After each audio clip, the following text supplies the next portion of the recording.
mbokk yi ñu ngi leen di nuyu di leen dalal ak jàmm ci seen émission entretien avec alors tey nag mbokk yi comme d'habitude ñëwaat nañu ci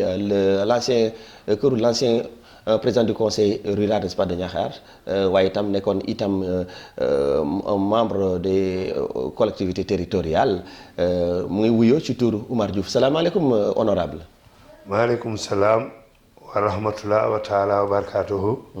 comme ni ngeen tàmmee di ko def rek man damay njëkk a nuyu waa Silo TV ci ñaan yi ma leen doon ñaanal yàlla na doon ba doon télé boo xam ne télé bu ñëpp di xam la waaw mu doon itam ne li ñuy wax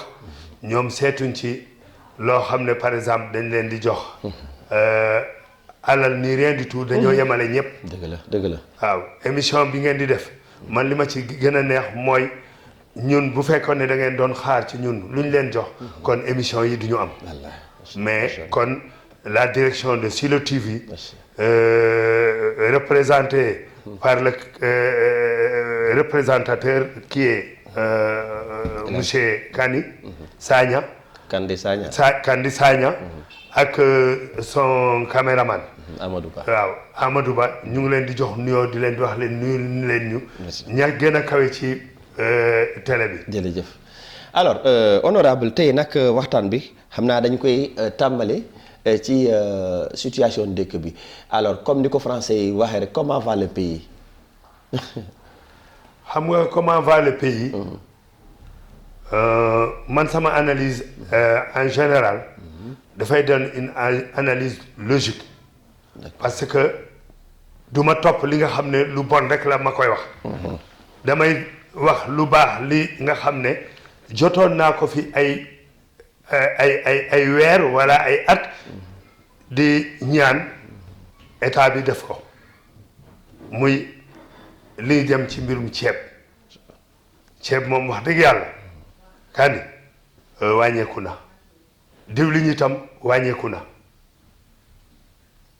kon la ma doon jooy ci panier ménagère bi loolu dama ciy gërëm gouvernement bi ci peut-être xanaa ñoom may nañ ñu nopp bu baax mooy déglu nañ ñu parce que ab réew itam bu fa nit ña nekkee am na loo xam ne c'est le minimum lu ñu war a def courant bi moom la ñu yaakaar ne itam dinañ ko xoolaat ak yeneen mbir yoo xam ne amaan naa ci biir waxtaan bi dinañ ko développer mais pour man réew mi naqari bi yëpp mooy pouvoir d'achat bi te loolu li ko indi tout juste dafa yomb cela veut dire que nit ñi nga xam ne ñoom ñoo yor woon yenn liggéey yi surtout le BTP nga xam ne ñoom ñoo bokk nañ ci ñi doon employé ay nit ñu bëri dafa nax saay ñuy ñaan wax dëgg yàlla lépp luñ fiy liggéeyati parce que liggéey bi nag des na ñaari at a ngi nii yoo xam ne ñun liñ leen doon xaare mooy au moins ñoom ñu teg loo xam ne lii ñoom ñoo ko créer seen bopp ne lii lañ ciy liggéey mais man ca njëlbeenu sama wax dama ne woon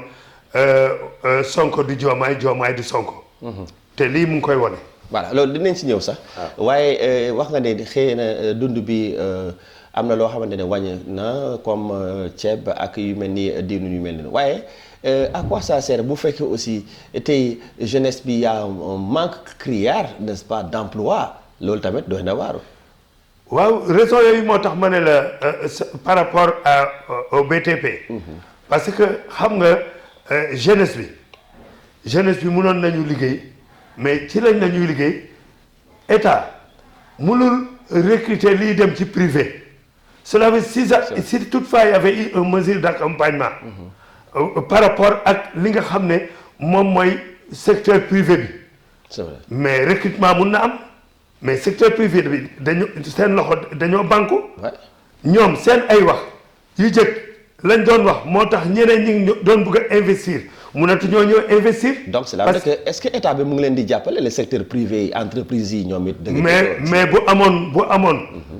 vraiment problème emploi ci jeunesse bi mun na bañ a am. xam nga bailleur de fonds yi nga xam ne dañ doon ñëw di investir au Sénégal itam bu ñu fi nekkoon tey lii mun na bañ a am mais ñooñu ñëpp dañ leen a tënk foofu la mbir mi sookee wante li des li ñu leen mun ta waxoon te foog naa ne ñoom ñu ngi ñuy bàyyee nopp ndax bu ñu waxee xam nañ ne lu ñu wax ni ñu nag ñoom ñoo koy dund ndax ñoom ñi nekk ci état bi am nañu ay mbokk yoo xam ne tey ils peuvent pas atteindre les deux bouts. D'accord. Alors ñu ngi amal émission bi ci contexte waajtaay tabaski te ñëpp xam nañu tabaski lu muy représenté fii ci surtout côté bétail bi le mouton approvisionnement du mouton ren ñu ngi wax ni yëf yi doy na waar donc eu égard à ce qui s'est passé au Mali ak yu mel noonu au-delà de cela aussi am na aspect yu bëri yi nga xamante ne tey ñu ngi koy waxtaan tey noo gisee taxawaay état par rapport ak ça. taxawaay bi moom ci loolu damay wax ne des na ay xar mënoon nañu bañ a ñàkk ñu li ñuy wax ne am xar yaa ngi fi mais ñoom ci seen ay waxtaan yi ñuy def di ko def ak ministère du commerce di ko def ak ministère de l'élevage bu njëkk point de vente yi dañ leen a doon exonéré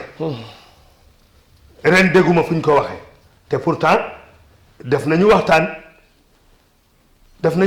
fii am na ay point de vente yu bëri yoo xam ne tey état de ko def presque de ko tere c'est ça loolu est yoon la woon par exemple tey état di bàyyi ba période du tabaski di jege si ñuy am ay zones yoo xam ne dañ leen di tere je pense pas loolu dafa rafetul te ñoom dafa am benn slogan bu ñuy wax jubal jubanti bu xale yi di demee nag ba ñoom di yar ay seen ay xar ci seen ay biir kër bu ko génne pour jaay ko ci mbedd mi mënuñ koo jaay c'est grave te loolu am na ren d'accord loolu am na parce que man lu may wax rek dama ciy dut baaram si du ma cité nit nag du ma cité nit mais bu ñu defee ñoom seen propre investigation dinañ gis ne loolu am na waaw c'est vrai honorable nous sommes au mois de mai xam nga ne les premières gouttes de pluie vont bientôt tomber am na foo xamante xëy na sax maa ngi dégg ne am na fa alors mais dans tous les cas hivernage bi jot na daanaka presque tey lan moo war a nekk taxawaay nguur gi justement pour jàppale ñi nga xamante ne ñooy donc agriculteurs yi ci beneen fànn waaye ci beneen fànn itam producteurs yi surtout nag lu mel ni ay anacarde ak yu mel noonu waajtaay bëgg naa nga ñu waxtaan ci daal vraiment par rapport ak yooyu. man de damay interpeller loolu président de la République par rapport ak li xew ren. ndax gerte bi déjà ñoom ñoo wax seen prix ne ñoom bu ñu jëndee ba pare li des dinañ nangu au moins ñi jógee bitim réew ñëw di ko jënd léegi nag ñoom gerte bi ñoom jotuñ koo jënd ñi jóge bitim réew itam commencé nañu dem seet yeneeni réew yoo xam ne ñoom foofu la ñuy mun a jaayee jënd seen gerte man taxi yi ñu ciy teg yooyu moo ma metti loolu am na ci anacarde bi dañoo ne exportation kilo bi nekk da ngay fay 32 francs loolu doy na waar di waaw à l'export waaw loolu nag bu fekkee ne par exemple état bi dañ koy def mais ñoom ñi nga xam ne ñoom dañoo doon yaakaar ne li ñuy am dinañ ko mun a jaay ko jaay bu gën a yomb parce que na nga jël ne tey en Afrique Sénégal nekkul premier producteur d'anacarde. D'anacarde ouais il y a des pays. xam nga ay Côte d'Ivoire ñii ñoo ko jiitu. xam nga. kon ñun la ñu war a mën a def di jàppale suñu ñi nga xam ne ñoom ñooy nekk ci filière boobu état bi na ci xoolaat boppam. xool ne lii may teg sama population amut woon te dañoo dàq nit nag dañoo dàq fii ay nit de. xam la ci yaakaaroon ci ñii. kon ñii buñ ñëwee nañ ñu woon liñ leen yaakaare woon lan la. man de votalu ma leen man. damay wax dëgg rek. ah bon déedéet votalu ma leen woon de. yow moom. waaw votalu ma leen woon. waaw te du ma xool itam la ma leen doon wax ci ay yeneen émission di leen di wax ne leen. xale lañu dañoo war a doon ñoo xam ne tey par exemple ñu war a réussir lañ bu ñu réussirul mission bi dama yaakaar ne xale dootu fi jiite réew mi kon ñoom bu ñu nekkee ay xale nañu xoolaat ñi ñu jiite ñan lañu ndax ñun ñëpp nag Sénégal jëm ci kanam moo ñu gënal. ci wàllu mbéy mi parfois damay dégg agriculteurs yi ñuy jàmbat yu bëri moo xam ci seen taxawaay état bi ci wàllu donc liggéey bi ci tool yi intrants yi engrais ak yu mel noonu semences yi waaye itam commercialisation seen produit su ma jëlee par exemple commercialisation de l'arachide chaque fois ngay dégg ay coow. waaw mooy li ma wax rek ci njëlbeen wax mooy nañu trouver benn solution boo xam ne mooy li ñuy wax ci diggante nag ak sellu boo yóbboo këll gi bu mu ñib si kese wante sellu bi itam bu mu yooy loolu noonu la ñuy doxale ab réew mais bu fekkee ne da nga bëgg nag bi jur selloom ba pare nga koy rat ba mu jeex te munul dundal selloom loolu musiba la te loolu mooy diggante une nation avec sa population kon nañu fexe lii nga xam ne mooy yaakaar bi nit ñi amoon ci ñoom vraiment nañ ko doxal ñu ci interpeller le président de la République le premier ministre xam la won leen ne leen seen xiiroo ak seen ŋaayoo du luy jëmal réew mi kanam d'accord nañ xoolaat na leen nit ñi doon xoole man de loolu laa am loo xam ne toujours dama koy bugg di wax te chaque jour bu ma toogee bu ma gisee ne doxul loolu laa leen di bugg di wax mag ñi nekk seen ginnaaw itam nañu doxal te yàlla rek tax te parparloo mooy yàq ab réew parparloo fu mu am rek dara du fa jag. d'accord honorable xam naa dañuy daal di aborder beneen aspect parce que nag waxtaan bi itam dañuy laal fii di laal fële fan yi nag itam doon na lu ñu nit ñi doon coow mooy maanaam trafic pièces d'état civil yi moo xam ay extrait la ñu koy jox yeneen yoo xamante ne amaana sax duñ sax ay sénégalais alors loolu nag lu doy waar la bu ci mujj mooy dégg nañ ko au niveau de benn Nimzat gannaaw bi ñu tegee loxo nga xamante ne moom mooy adjoint maire bi yow ban jàngat nga ci def ci boobu lay mbir. man jàngat bi ma ci am mooy que ne wax dëgg yàlla loolu du lu bees sooguñ koo def. d'accord ndax am na ci dossier yu bari yoo xam ne boo seet loolu yàgg la li ko waral nag mooy oyof tàngee collectivité locale yi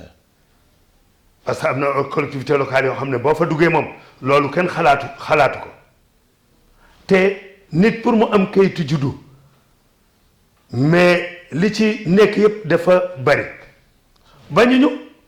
ku nekk Sénégal dem ba à un moment donné nga ne dama bëgg a jël nationalité sénégalaise nga jaar fi nga war a jaar les audiences foraines sont là boo bëggee am kayitu juddu bu la neexee fa nga nekk nga dem wut ñaari seede wane ne man fii laa dëkk nit ñi xam ne fii nga dëkk ñu defal la jugement nga am ay kayit yu leer mais juddu ci benn mairie par exemple ñu defal la kayitu juddu bu bees loolu moom moo garaaw xotti ay page remplacer ko ak ay nit loolu c'est très grave loolu moom ku koy def itam yaa ngi def lu la neex mais jaarul yoon te état bi da cee war a dëgër. justement la justice de notre pays vraiment man dama leen di yëkkatil mbaxane parce que gis nga bu njëkk pour nga am certificat de nationalité nga sant yenn sant yi bugguma tudd sant nga sant yenn sant yi lu ñuy xoolaat la mais léegi sant bu nekk am fii certificat de nationalité sant bu fi nekk am certificat de nationalité loolu lu ñu war a seetaat la vraiment may ñaan ñi nga xam ne ñoo yore collectivités locales yi dans la mesure où que loi bi nga xam ne moom la ñu mujj voté muy loi wu 2012 bi indi def collectivités locales yi ne sous-préfet yi dootu ñu yore affaire kayitu juddu ñoom ñoo ko yore à 100%.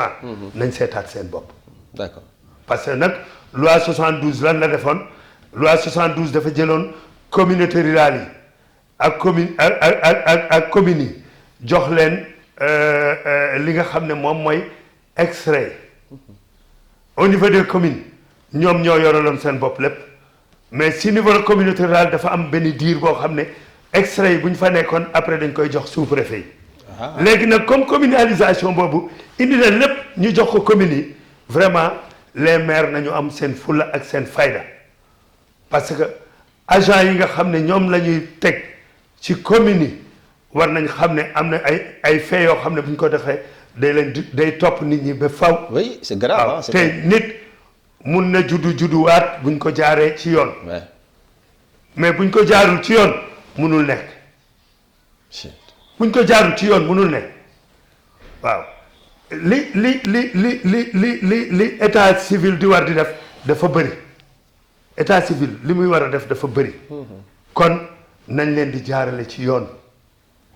mais toog fenn rek parce que bu nga benn 5000 wala benn 10 000 francs nga defal benn nit kayit boo xam ne mun na yàq yàq àddunaam. mais yàqaale yow sa bos. waaw c'est vrai xam nga kon y a des choses yoo xam ne nit ñi dañ ko war a xoolaat. te muy dëgg. alors dañuy dem ci lu ñuy wax politique. ndax nag Sénégal fan yi moom dafa daanaka ñun moom depuis 2024 bi ñuy sampe président de la République ñu ngi dégg politique di ñëw dem sax am na yeneen aspect yoo xamante ne aussi ñu ngi ci waaye politique fan yi ci nañu ay meeting mais le président de la République gannaaw bu mu janoo ak tas xibaar yi ca palais ba waaye après quelques jours organiser na meeting boobu yow ban appréciation nga ciy def lan mooy utilité sax organiser meeting qu'est-ce qui se passe parce que dañuy wax ni moom digganteem ak Sonko doy na waar te vraiment ñëpp a ngi commencé di ko constater. c'est de bonne guerre. Et d'après mes propres analyses. du moom moo organiser meeting. c'est ça coalition Diomaye président. coalition bi ñoom ñoo organiser meeting. mais à la tête aussi le président de la République. mais président est-ce dafa génn Pastef à 100%. mais dafa newoon day génne Pastef gannaaw bu jëlee nguur gi mais loolu naa parce que non déedéet. dañoo ne woon ku nekk président de la République. waaw loolu la waaw. dootoo nekk koo xam ne am nga ab njiit. ci biir parti bi. mais yàqalul yow nga bokk ci parti bi. kon tant que génnagul nag man pour man personnellement ci Pastef ba woon leen ne génn naa ci Pastef parce que peut-être yéen a ma poussé man ma génn. coalition bi la muy def. coalition bi rek la concerné. tout à fait. concerné wul Diomaye en tant que président de la République parce que une république est différente avec les partis. république moom moo jiitu parti fuuf. kon am na loo xam ne j'espère que ne le président bu koy def en tant qu'un président de la République il doit penser à l'institution qu'il incarne. absolument l'État. muy la République. la République. kon bu fekkee ne par exemple demul man de bu nekkoon ne man maa nekkoon conseil di ko xelal dinaa ko nekkoon non bàyyil ñiy war a organiser parce que coalition Diomaye itam ay kilifa ñoo fa ne kilifa yooyu nañ organiser pour wane que ne ñoom ñu ngi liggéeyal Diomaye bu neexoon nag ñoom ñëpp ñooy bokk mais li tax mu am 54% coalition boobu moo tax kon war ñu leen a beddi li ñu war a def mooy war a waxtaan ak ñoom parce que man mos naa toog ci benn émission ne ñii gëm naa ne bu ñu demee élection yi ñëw soo moytuwul dañ leen di dóor lan moo taxoon ma wax ko lu mel nii moo taxoon ma wax ko parce que boo xasee ba am benn pourcentage ci élection da nga ko war a consolider mais bu xaajoo. mais quelle est l'opportunité même l'utilité d'organiser un tel meeting est-ce que selon yow jàppoon ni dañu nekk di waajal élection présidentielle d'abord locale yaa ngi ñëw donc ak yeneen élection surtout présidentielle moom ak Sonko c'est à couteau tiré parce que aussi bu kii génnee tey bu kële génne fële wala à travers des déclarations. munaguma egg foofu. parce que élection présidentielle des na. local moo tax may wax effectivement ah kay élection législative le PASTEF n'est pas parti avec la coalition mais la coalition a supporté les députés du PASTEF ba ñoom ñu am li ñu am c'est vrai kon loolu bu ko nit ñi di fàtte ñi àndoon ak Diomaye ci Diomaye président ak Pastef ñoo tax Pastef am une majorité confortable nit nag bu nit ki buggee rey ñaari yoon te yow nga am noo mun a def di nga fexe ba la nga mun a def nga woon ko ne ko nag man itam mun naa def nangam. mais honorable est-ce que jàpp nga ni tey jii sénégalais mérité ni wax dëggal na nag vraiment diggante ak li Diomaye ak surtout ak Sonko ak Diomaye lu ñu jaay nit ñi lu ñu propose est-ce que tey war nañu assister à de telles scènes entre ñoom vraiment ay tiraillement yu mel noonu. fekk si nga ma ci li ma waxoon rek. waaw féewaloo bi. dama ne la bu ñu féewaloo benn xale dootu fi yor réew mi. loolu wax naa la ko. si. bu ñu féewaloo benn xale dootul yor réew mi fi mu ne nii li gën ci ñoom mooy nañ waxtaan juboo mag ñi ànd ak ñoom nañu leen waxtaan ak juboo Pastef am na ay sage yi nañu jóg wax ku nekk bañ a xool sa intérêt ña farak Diomaye di wax ne suñu intérêt fii la ña farak Sonko di wax suñu intérêt fii la loolu rek mooy indi problème bu Sénégal man de li ma leen di wax faruma ak ñoom mais bu ma sañoon Sénégal dem ci kanam parce que ñun suñu ay fi ñu mbébét fi ñuy jëm muy Sénégal dafa am loo xam ne moom la ñuy wax muy lan xoolal dëkk ñu wër yëpp c'est vrai Mali am na coup d'état Mauritanie am na coup d'état Guinée-Bissau am na coup d'état Gambie am na coup d'état Guinée-Bissau am na coup d'état Guinée-Conakry am na coup d'état juróom benn pays ngi noonu am coup d'état Sénégal rek moo fi nekk foo xam ne rëcc na parce que peut-être seen ay officiers supérieurs ils sont au-dessus des politiques quand même seen officiers supérieurs ils sont au-dessus des politiques loolu tax loolu mënu fee am mais ngir yàlla nañu doxal mbir mi mu dox ni mu war a doxee xam la bañ a indoo xiroo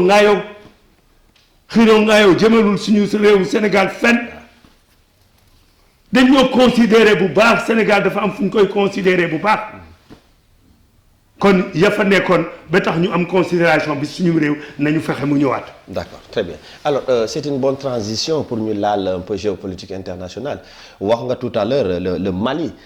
nag suñu c'est un pays du Sahel ñëpp xam nañu problème bu nekk ci Sahel waaye aussi c'est un pays voisin du Sénégal fan yi nag gis nañu li am foofu avec ce qu'ils appellent les djihadistes terreau attaqué nañu Mali attaqué nañu sax Bamako ba faf sax ñu daal di rey ay nit yu bëre rawatina nag ki nga xamante ne moom mooy seen ministre de la défense di Badio monsieur Camara le général Camara. Bon man vraiment maa ngi naqarlu rey boobu di nga xam ne dama yaakaar ne jullit la comme ñun yal na ko yàlla xare ajana amiin mais le problème Mali Mali dañoo warul woon a xaajaloo ak Sénégal c'est vrai. dans la mesure où en matière de commerce ñu ngi joxalante ba léegi li ci gën a bëri ci portu Dakar bi lay indi donc aujourd'hui quand la junte a pris le pouvoir il ne devait pas chasser les militaires sénégalais à 100%. Il devait trouver une solution de faire que les militaires sénégalais puissent rester parce que ils ne sont pas des gens yoo xam ne dañoo soranteeg ñoom li ñu lié ci militaire nekk na ci boo xoolee Mali ay officiers yu bëri ñu ngi leen formé école prytanée militaire bu Saint-Louis ay officiers yu bëri am na ñoo xam ne fii lañ jógee ñu dem ñu former leen au Mali xaw ma ndax xam loolu xamoon nga ko non parce que benn am na benn école de formation au Mali. kon coopération inter armes boobu ñu am mais waroon nañ ko mun a consolider. Il y a pas que seulement les militaires sénégalais qui ont quitté. Il y a la France, l'armée française ñoom ne aussi. non xam nga quand on parle de français. Au moins la France a fait la même chose que le Sénégal. Parce que les bases militaires qui existaient dans ces deux pays-là dañoo dem. waaw sur demande de l'État malien nee nañu vraiment armée française gisatuñu seen taxawaay foofu donc. mais bu ñu fa nekkoon tey. loolu munoon na ñàkk. militaire sénégalais bu ñu fa nekkoon tey loolu munoon na ñàkk xam nga mais c'est regrettable maliens yi suñu ay mbokk lañu suñu ay dëkkandoo lañu parce que boo xoolee li nekk fii rek moo nekk Mali. mais il y a aussi une armée boo xamante ne les mercenaires russes Wagner. ñu nga xamante ñu ngi foofu mais dafa mel ni. mais ban impact la am ci jàppale armée malienne su fekkoon ne y avait un impact positif aujourd'hui le premier ministre n'allait pas partir. parce que dafa am stratégie militaire boo xam ne moom la militaire Wagner yi war a yore vis-à-vis de l'état malien mais amut xam nga li indi rupture boobu ñun ñëpp xam nañ ko.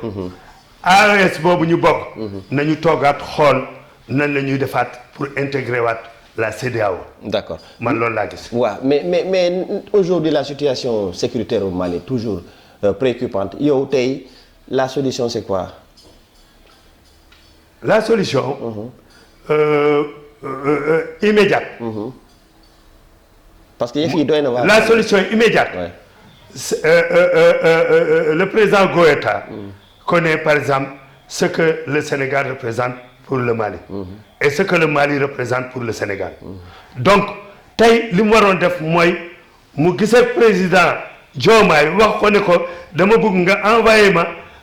benn unité au moins bu ñëw jàppale ñu parce que mbir bi ñun ñoo ko bokk seen ay oto dañuy jógee Sénégal di ñëw Mali toujours suñuy oto di jógee Mali di ñëw Sénégal. kon j'espère que loolu mooy solution immédiate bi. mais est-ce que l'apport du Sénégal kese dina doy le Mali fait partie de wax nga ko tout à l'heure de l'AES l'alliance des États du Sahel aujourd'hui la combinaison de ces États. Mais est-ce ces pays-là sont représentés au niveau du Mali. Non à ce que je sache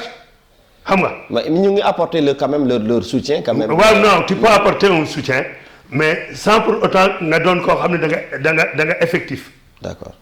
li ñu ñaan mooy soutien boo xam ne day nekk sur place soutien bu nekk sur place. D'accord. Nous avons des militaires ici notre coopération entre les deux pays devait pouvoir faire de telle sorte que qu'on puisse envoyer quand même un bataillon. mu dem sogandi ji les militaires maliens. D'accord alors dañuy koy jeexale ci beneen réew Afrique mooy la nation arc-en-ciel le pays de Nelson Mandela quand on parle de cela on passe à l'apartheid des États africains manko yëpp pour dénoncer loolu alors ba jàmm ñëw un président noir a été donc commencé à être président waaye dans ce pays-là Fadi lu fa am doy na waar ndax nag ce sont des populations une partie donc des populations sud-africaines yu jóg bëgg a génnee seen propre frères africains yi ci yenn réew sous prétexte que ñoom ñoo leen xañ seen liggéey une analyse sur cette situation. On n'a qu'à les faire revenir sur l'historique où vraiment tous ces pays africains-là def li ñu waroon def. def li ñu waroon def mooy lan xam nañu ne Nelson Mandela buñ ko xoolee quand il avait eu des problèmes il avait un passeport sénégalais. fu mu doon voyager diplomatiquement ci turu Sénégal la doon dem et pourtant Nelson Mandela n'est pas sénégalais il est sud-africain. loolu rek je crois que su fekkee ne rappelé nañ leen ko dina tax ñoom ñu gën a manduwaat ci seen mbokku africains yi nga xam ne ay nit ñu ñuul lañ fi mu ne nii nag anglophone yi nga xam ne ñoo fi yóbbuwoon colon yi ñu ngi leen di ree parce que ils attendaient pas à ça. Ils attendaient à ce que quand même l'Afrique du Sud, après la lutte contre l'apartheid, soit un pays boo xam ne c'est le pays le plus émergent de l'Afrique. lii daal. laa gis loo xam ne par exemple sud-africain yi mun naa leen ko wax. mais il y aura les conséquences parce que il y a la présidente tanzanienne qui a répliqué donc à cette situation parce que ne moom en ce qui concerne yenn vol yi ak yenn affaire yoo xamante ne ndaw si jiite Tanzanie moom vraiment ñaawlu na ko trop ba mu jël ay mesures conséquences yi doy na waar ah. Cela veut dire que si je comprends bien par rapport ak li nga may wax moom dafa jëlal position sud-africain yi ou bien. non dafa contre. daf ko ñaawlu daf ko ñaawlu ba sax faf muy jël ay mesures ay ndogal ay mesures yu. mais du moom rek. waaw du moom rek parce que Nigéria je crois que ils ont fait la même chose. ouais, même chose. ils ont fait la même chose non dafa rafetul mais li ñu war a def mooy état wu Afrique du Sud nañ toog communiquer wax ak seen population. oui c'est ça. parce que j'espère que de tey ah la fa am yëpp ñoom ils sont au courant. donc nañ waxtaan ak seen ay population. honorable Oumar Diouf waxtaan bi neex na trop waaye dañ koy nar a capé fii rek xanaa kàddu bu mujj bi rek. di leen di ziar di rafetlu rek léeg-léeg suñu xam-xam yu gàtt yu ngeen ñuy ñëw di ñu tàllal seen micro. ñu koy wax. macha allah. kon lu ci rafet rek ci yéen la mais ci lu ci ñaaw ci ñun lii la parce que yéen bu ngeen tàllalee nit micro lu rafet rek ngeen bëgg muy wax kon yàlla nañu yàlla may làmmiñ ak xel ak xalaat bu ñuy waxee loo xam ne ku bu ñu waxee ba pare rek bu ko nit ñi jëriñoo dina leen amal njëriñ. jërëjëf maa ngi leen di ziar bu baax. jërëjëf mbokk yi kon nii moo nekkoon waxtaan bu ñu doon sëkk ak kii di Oumar Diouf nekkoon membre au conseil des collectivités territoriales waaye itam am yeneen fonction mel ni donc président conseil rural bu Niakhar saa su ne dañuy ñëw waxtaan ak moom kon ñu ngi leen di sant di leen gërëm ba beneen yoon incha allah salaamaaleykum wa rahmatulah wa barakaatu.